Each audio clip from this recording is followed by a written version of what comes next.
പല വീഡിയോസിലും അതുപോലെ തന്നെ റീലിലും കമൻറ്റുകളിലും എല്ലാം കണ്ടതുപോലെ തന്നെ ലാലേട്ടൻ തിരിച്ചു വന്നിരിക്കുകയാണ് ഗായ്സ് എന്ന് പറഞ്ഞുകൊണ്ട് തന്നെ ആൻഡപ്പൻ ടോക്കീസ് പോഡ്കാസ്റ്റിലേക്ക് എല്ലാവർക്കും വീണ്ടും സ്വാഗതം.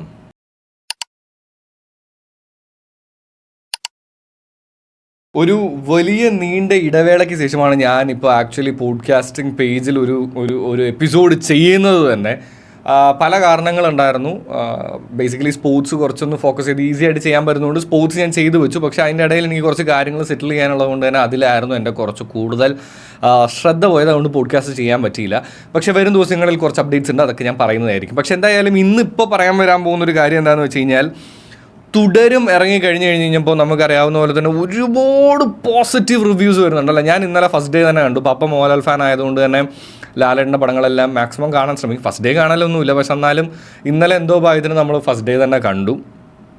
അത് ഭാഗ്യത്തിനെന്ന് പറയാൻ കാര്യം എന്താണെന്ന് വെച്ച് കഴിഞ്ഞാൽ, ഈ ആൾക്കാർ ഈ പറഞ്ഞു വെച്ചിരിക്കുന്ന സാധനങ്ങളൊന്നും കാണാതെയാണ് ഞാൻ സിനിമയ്ക്ക് കയറിയത്.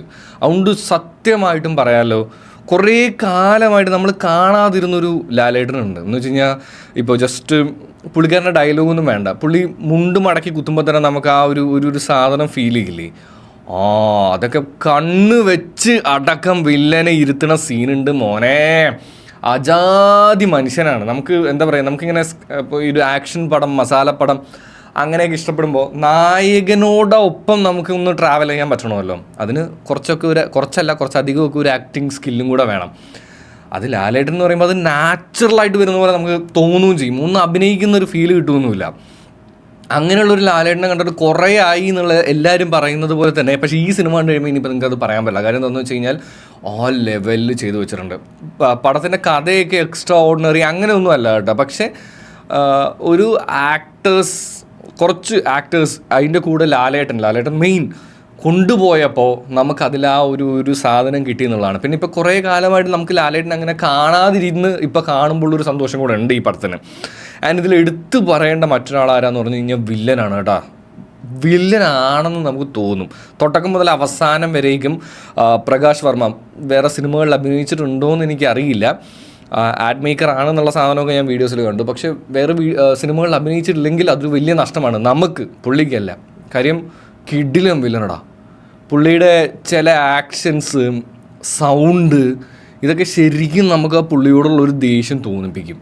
അതുകൊണ്ട് തന്നെ പുള്ളിക്ക് കിട്ടുന്ന ഓരോ അടിയിലും നമ്മളറിയാതെ കൈയടിക്കും. പിന്നെ ലാലേട്ടനൊന്ന് ജസ്റ്റ് ഒരു ഗാംഭീര്യം, ആ ഒരു പൗരുഷം എല്ലാം കാണിച്ചൊന്ന് എഴുന്നേറ്റ് കഴിഞ്ഞ് കഴിഞ്ഞാൽ സ്വാഭാവികമായിട്ടും നമുക്ക് അറിയാതെ കൈയടിച്ച് പോകുമല്ലോ. മലയാളികൾ കുഞ്ഞിലെ മുതലേ കണ്ടു തുടങ്ങിയതല്ലേ. അപ്പോൾ ഞാനൊക്കെ കേട്ടോ, എൻ്റെ പ്രായത്തിലുള്ളവരെ. സോ ഇറ്റ് വാസ് അടിപൊളി മൂവി. നിങ്ങൾ ഇപ്പം ഇനിയിപ്പോൾ സാറ്റർഡേ സൺഡേ ആണ്, ഒന്നും നോക്കാതെ തിയേറ്ററിൽ പോകുമ്പോൾ ബുക്ക് ചെയ്യാൻ പറ്റുന്ന സിനിമ തന്നെയാണ് തുടരും. ആ ലെവലിൽ ചെയ്തു വെച്ചിട്ടുണ്ട്. ധൈര്യമായിട്ട് പോയി കണ്ട് ആസ്വദിക്കൂ. ഞാനൊരു റിവ്യൂ പറയുന്ന ആളൊന്നുമല്ല, പക്ഷേ ഈ മൂവിക്ക് ഒരു റിവ്യൂ പറയണം എന്നുണ്ടായിരുന്നു. അതാണ് ഇന്നത്തെ എപ്പിസോഡ്. അപ്പോൾ കുറേ കാലത്തിന് ശേഷമാണ് പോഡ്കാസ്റ്റിൽ ഒരു എപ്പിസോഡുമായിട്ട് നമ്മൾ വന്നിരിക്കുന്നത്. അതുകൊണ്ട് തന്നെ വീണ്ടും ആ ഒരു എനർജി എനിക്ക് തിരിച്ചു കിട്ടാൻ നിങ്ങൾ സഹായിക്കാനായിട്ട് ഒന്ന് ചാനൽ സബ്സ്ക്രൈബ് ചെയ്യണമെന്ന് ഓർമ്മിപ്പിച്ചുകൊണ്ട് ചിൽ കുപ്പിച്ചിൽ.